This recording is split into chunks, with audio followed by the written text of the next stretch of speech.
Mapagpalang araw po sa inyong lahat. Welcome to DJ Sean Stories.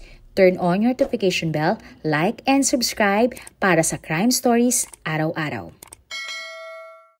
Ang kwento natin ngayon ay tungkol sa tatlong mga babaeng OFW na nakulong sa Hong Kong at Singapore dahil sa kanilang mga ginawang kasalanan. Dalawa sa mga ito ay nagnakaw sa kani-kanilang mga amo at ang isa naman ay nakagawa ng isang aksidenteng hindi naman niya kagustuhan. Isa nga ang pagiging OFW sa pinakamahirap na trabaho. Bukod kasi na malayo ka na sa iyong pamilya, maninirahan ka pa sa ibang bansa, madalas mag-isa. Kaya naman malaking sakripisyo talaga ang pagiging isang OFW. Ating ngang talakayin ang tatlong storya ng tatlong babaeng OFW na nasayang ang oportunidad na makapagtrabaho abroad dahil sa mga hindi inaasahang pangyayari. Ang unang OFW ay tawagin na lang nating Leah. Ang kababayan nating Pinay na ito ay nahaharap sa isang kaso dahil siya ay nasangkot sa isang aksidente. Si Leah ay isang domestic helper sa bansang Hong Kong at siya ay nagtatrabaho bilang isang family driver. Taong 2013 nang nakuha ni Leah ang kanyang professional driver's license. Halos 9 na taon naman ang experience ni Leah sa kanyang pagmamaneho. December 10, 2021, bandang alas 8 ng gabi, hinatid ni Leah ang pamilya ng kanyang amo sa isang lugar. Paglabas ni Leah at ang pamilya ng kanyang amo mula sa kotse, bigla na lamang tumakbo mag-isa ang puting kotseng minamaneho ni Leah. At dahil ang kalye na pinagparka ni Leah ay matarik, mabilis na nagpadaos-dos pa atras ang puting kotseng dinadrive ni Leah. Sa desperadong pagtatangka na mabawi ang kontrol ng kotse, hinabol niya ang kotse. Ngunit tinamaan siya ng nakabukas na pinto ng kotse at natumba. Pagkatapos ay hinabol pa din ni Leah ang sasakyan subalit siya ay bigo. Hanggang sa tumama na nga ang kotse sa isang pader. Ang buong pangyayari nga ay nakunan pa ng dashcam ng isang kotseng dumadaan ng mga oras na iyon. Agad namang nagpuntahan ang mga tao sa nasabing insidente. Dito na nga nalaman ng lahat na habang dumadaos-os ang kotse pababa, may mga tinamaan na mga tao ang kotse. Ang mga biktima ay umabot nga ng 8 individual. 4 nga sa mga biktima ay French national, 2 ay British national at ang 2 naman ay Chinese. May larawan pa nga kung saan nagtulong-tulong ang iba't ibang mga tao para iangat ang kotse at matulungan ang taong naipit ng puting sasakyan. Matapos nga lamang ang 7 minuto matapos ang pangyayari, dumating agad ang mga pulis at ambulansya. Agad na itinakbo ang mga biktima sa Queen Mary Hospital. Habang si Leah naman ay inaresto ng mga pulis at dinala sa police station. Makalipas ang isang araw, isa nga sa mga biktima ay tuluyan nang namatay. Ang babaeng ito ay kinalalang si Elodie Ma, 27 years old. Si Elodie ay isang French-Chinese at siya ay lumaki sa France at kalaunan ay tumira sa South Korea. March 2017 nang dumating siya sa Hong Kong at nanirahan. Nagtrabaho siya bilang isang sales manager sa isang kumpanya ng tsokolate. Nag-alay naman ng mga bulaklak ang mga tao sa pinangyarihan ng krimen para alalahanin si Elodie. Ang ibang mga biktima naman ay kinilalang si Trung Lee Sepo-Yi, Lai Cha Julien, Moros Dinyan at Hui Yat-yen. Ang 2 pang ibang biktima ay hindi naman na pinangalanan pa sa media. Nakaligtas naman ang ibang biktima at nagpagaling nga sa ospital. Maraming mga tao ang nagulat sa nangyari at nalungkot nga sa sinapit ng mga biktima. Dahil nga sa insidenteng ito, kinasuhan ang kababayang nating Pinay na si Leah ng dangerous driving causing death at siya ay ikinulong. Ayon naman sa salaysay ni Leah sa mga pulis, hindi niya sinasadya ang nangyari at aksidente nga lamang ang lahat.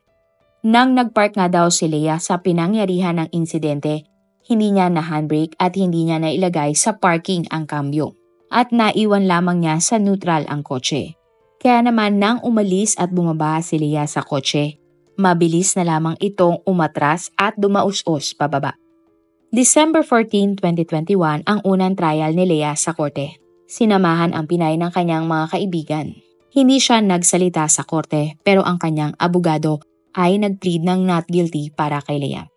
Umapila ang kampo ni Leah na payagan ang Pinay na makapagpiyansa. Pinayagan naman ng korte makapagpiyansa si Leah matapos magbayad ng 74,000 pesos sa korte. Kaya naman, pansamantalang nakalaya si Leah at nanatili sa kanyang amo na nakatira sa Deepwater Bay. Bilang kondisyon ng kanyang pansamantalang paglaya, isinuko ni Lea ang kanyang passport sa mga pulis. Hindi din pinayagan si Lea na makaalis ng Hong Kong habang gumugulong ang kanyang kaso. Inutos din ng korte na magtungo si Lea sa police station 1 beses kada linggo. July 2, 2024, muling umattend si Lea ng hearing para sa kanyang kaso. Sa trial, isiniwalat nga ng prosecution na nang gabi na iyon, nakatayo lamang si Eloidy sa tapat ng restaurant malapit sa pinangyarihan ng aksidente. At wala ngang kamalay-malay na nabangga siya ng kotseng minamaneho ni Lea. Habang ang ibang mga biktima naman ay nakatambay lamang sa kalye nang dumaus-os ang sasakyan. Magpahanggang ngayon ay gumugulong pa din ang trial ng kaso ni Lea. Kapag napatunayan siyang guilty, maaari siyang hatulan mula 3 hanggang 10 taong pagkakulong. Ayon din sa batas ng Hong Kong, kailangang magbayad ni Lea ng 371,000 pesos bilang danyos. Maaari ding madisqualify si Lea mula sa pagmamaneho nang hindi bababa sa 5 taon. Ating abangan ang susunod na update sa kaso ni Lea. Para naman sa pangalawa nating kwento, alamin natin ang storya ng isang domestic helper na tawagin na lang nating May, 25 years old.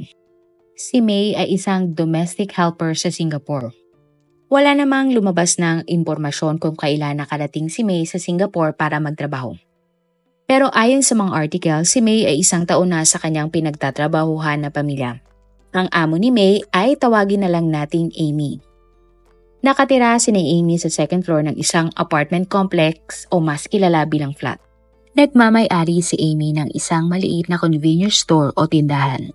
Maayos naman ang samahan ni May at ng pamilya ni Amy. Pero ang lahat nga ng ito ay nagbago ng taong 2021. April 12, 2021 ng gabi, habang natutulog na ang pamilya ni Amy, dahang-dahang lumabas mula sa bintana ng kanyang kwarto si May. Dala pa nga ni May ang ilang kurtina. Sa paglalakad ni May sa hallway ng unit, natagpuan niya ang isang hagdanan. Kinuha ni May ang hagdanan na ito at ipinuwesto pababa. At gamit ang kurtinang dala-dala niya, itinali ni May ang hagdan sa bakal.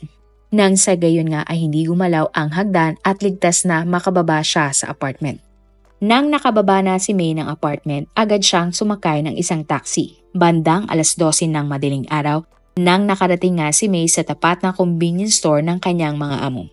Gamit ang isang susi, binuksan ni May ang tindahan ng kanyang amo.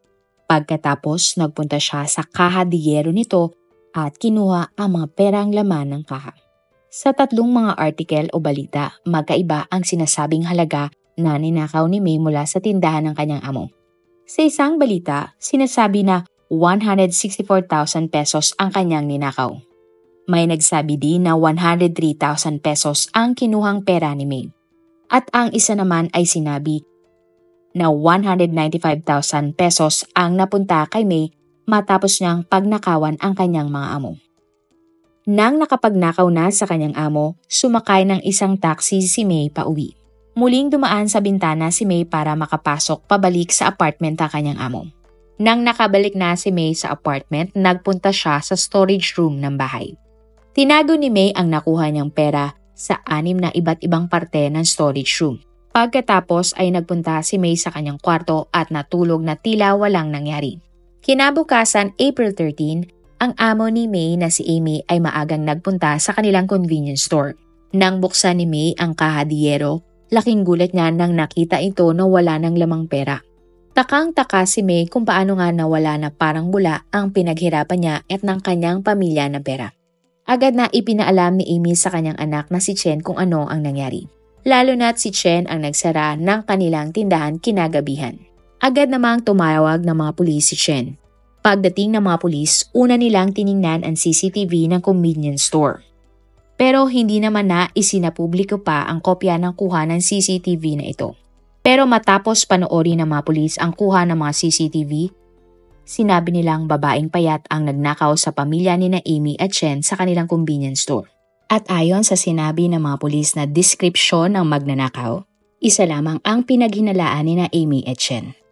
Walang iba kundi ang kasambahay nilang si May. Nang nakita ng mga pulis si May, sinabi nga nila na kumpirmadong si May at ang babaeng tumangay ng pera sa convenience store ay iisa. Agad namang kinausap ng mga pulis si May. Sa interogasyon ng mga pulis kay May, Inamin niya na siya nga ang nagnakaw ng pera sa convenience store ng kanyang mga amo. Ayon kay May, nagawa niya ang krimen dahil kailangan niya ng pera para makapagpagawa ng bahay sa Pilipinas. Tinanong naman ng mga pulis si May kung nasaan na ang pera at pinakausapan nga ang Pinay na ibalik ang ninakaw niyang pera. Subalit ayon sa mga balita, nagmatigas umano ang Pinay at hindi ibinalik ang perang ninakaw. Dahil dito, inaresto ng mga pulis si May at dinala siya sa isang police station. Kinasuhan si May ng burglary at theft. At bago nga ipasok sa kulungan si May, kinapkapan siya ng mga babaeng pulis. Laking gulat nila na may nakapa sila sa ibabang bahagi ng katawan ni May. Tinanong ng mga pulis si May kung ano ang tinatago niya sa kanyang underwear. Laking gulat uli nila nang inilabas ni May mula sa kanyang underwear ang kumpol na mga pera. Ang halaga ng pera ay 55,000 pesos. Dahil nga dito, inamin na ni May sa mga pulis na ang pera ay bahagi ng pera niyang ninakaw mula sa kanyang mga amo. Susubukan pa umano dapat ni May na ipadala ang perang ito sa kanyang pamilya sa Pilipinas. At dahil nga sa mga ebidensya, ikinulong si May matapos ang nangyari. Nakausap naman ng mga pulis si Chen. At ayon nga kay Chen, pagka-uwi niya mula sa kanyang convenience store, sinabihan niya si May na ipagluto siya ng pagkain. Pagkatapos ay pumasok umano si Chen sa kanyang kwarto at iniwan niya ang bag sa loob nito. Sumunod ay nagpunta si Chen sa kwarto ng kanyang nanay na si Amy. Hindi sigurado si Chen pero posible umano na nang dinala ni May ang pagkain sa kanyang kwarto, kinuha na ng domestic helper ang susi ng tindahan sa kanyang bag. Posible din daw umano na pumasok si May sa kwarto ni Chen nang tulog na silang lahat. Sinabi din ni Chen na nagulat ang kanilang pamilya sa ginawa ng kasambahay nilang si May. 1 taon na daw nagtatrabaho sa kanila si May at masipag daw ito at mabait. Plano pa nga din daw ng pamilya ni Chen na isama si May sa kanilang pag-cruise ship na gagawin sana ng August ng taon din na iyon. Dagdag pa ni Chen, wala silang narinig ng kahit anong ingay ng gabi na iyon at wala silang kamalay-malay na umalis pala ng kanilang apartment ang kanilang kasambahay. April 14, 2021, itinuro na nga ni May sa mga pulis kung saan niya tinago ang iba pang pera na kanyang ninakaw.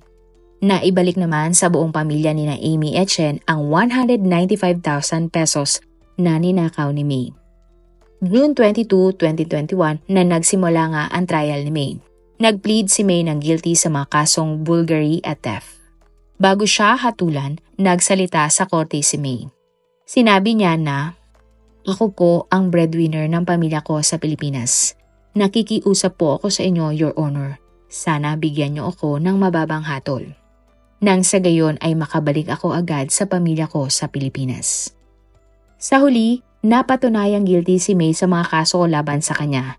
Hinatulan lamang si May ng 1 taon at 4 na buwan na pagkakakulong para sa ginawa niyang krimen. Imbis na 10 taong pagkakakulong at pagbabayarin pa dapat siya ng mga multa. Ang pangatlong domestic helper na Pinay sa ating storya ngayon ay tawagin na lang nating Nell, 28 years old. Taong 2019 nang nagsimulang magtrabaho si Nell bilang isang domestic helper sa Singapore. Ang kanyang amo ay kinilalang si Mr. Lee C. Boon, 69 years old. Si Lee ay isang self-employed na negosyante. Nakatira si Lee kasama ang kanyang asawa at ang isang apo sa Serangoon Avenue 2. Matapos ang 1 taon at 2 buwang pagtatrabaho ni Nell sa kanyang amo, isang hindi magandang bagay ang ginawa niya sa among si Lee. February 22, 2019, habang naglilinis ng bahay si Nell, bigla na lamang siyang pumasok sa kwarto ni Lee. Binuksan ni Nell ang bag ni Lee at nakita ang susi ng isang safe. Nakita din umano ni Nell ang PIN number ng naturang safe na nakasulat sa isang papel. Ang papel din kasi na ito ay nasa loob din ng bag ng kanyang amo. Binuksan ni Nell ang safe at kinuha ang 132,000 pesos. At matapos ang 2 araw, pinadala umano ni Nell ang bahagi ng ninakaw niyang pera sa kanyang pamilya sa Pilipinas. March 3 naman nang ipinadala ni Nell ang kabuuang pera na kanyang ninakaw. Pero hindi pa doon nakontento si Nell. At inulit niya nga gawin ang pagnanakaw ng March 6. Muling binuksan ni Nell ang safe at kumuha naman ng pera na ang halaga ay 220,000 pesos. Sa pangalawang pagnanakaw, natuklasan na ni Lee na nawawala ang kanyang pera. Agad na nagsumbong sa mga pulis si Lee. Agad na inaresto ng mga pulis si Nell dahil ayon sa kanyang among si Lee, si Nell lamang naman ang nakakapasok sa kanyang kwarto. Agad na dinala sa police station si Nell at kinasuhan ng 2 counts of theft. Inamin naman ni Nell ang krimen at ayon nga sa kanya, nagawa niya ang krimen dahil sa problemang pinansyal na nararanasan ng naiwan niyang pamilya sa Pilipinas. Pero bago ipasok si Nell sa Changi Women's Prison, dumaan muna siya sa isang body scan. Laking gulat ng mga babaeng pulis na may natagpo ang kakaibang bagay ang machine sa katawan ni Nell. Tinanong ng mga pulis si Nell kung ano ang nasa kanyang katawan. Laking gulat nga uli nila nang may perang nakatago sa ibabang pribadong parte ng katawan ni Nell. Ang pera nga ay itinago niya sa maselang bahagi ng kanyang katawan. Ang pera na ito ay nagkakalaga ng 220,000 pesos na ninakaw ni Nell mula sa kanyang amo at nakabalot pa nga ito sa isang plastic. May 9, 2019 ang naging trial ni Nell. Nag-plead ng guilty ang Pinay sa mga kasong pagnanakaw laban sa kanya. Napatunayang naman na guilty si Nell sa mga kaso. Hinatulan si Nell ng 4 na buwan na pagkakulong para sa pagnanakaw niya sa kanyang mga amo. Pero kung susumahin, ang parusa dapat para sa isang kaso ng theft sa Singapore ay 7 taon at kailangan pang magbayad ng mga multa ni Nell. Pinaniniwalaan na ang 2 Pinay na nagnakaw sa kanilang mga amo ay kalaunan ay na-deport pa Pilipinas. Nakakalungkot ang mga ganitong kwento dahil ang mga Pinay na nabigyan ng pagkakataon na makapagtrabaho sa ibang bansa ay nagagawang magnakaw sa kani-kanilang mga amo. Sa katunayan, hindi nga ito ang unang beses na may tinalakay tayong ganitong mga kaso sa ating channel. Ang pagiging OFW ay hindi madali, kaya sana pakaingatan natin ang oportunidad na ibinibigay sa atin. Marami pong salamat sa inyong panonood. Meron ba kayong mga kwento na gusto nyong i-share sa ating mga manonood? O kung may personal po kayong kwento na gusto nyong i-feature sa ating channel, i-comment down below nyo lang ang inyong mga suggestions. Para naman po sa dagdag kalaman, i-subscribe nyo din po at i-follow ang ating iba pang YouTube channel katulad ng Tagalog Facts and Mysteries by DJ Sean at Manila Boy Wonder Philippines. Marami pong salamat sa pagsuporta nyo sa aming mga channel. God bless everyone!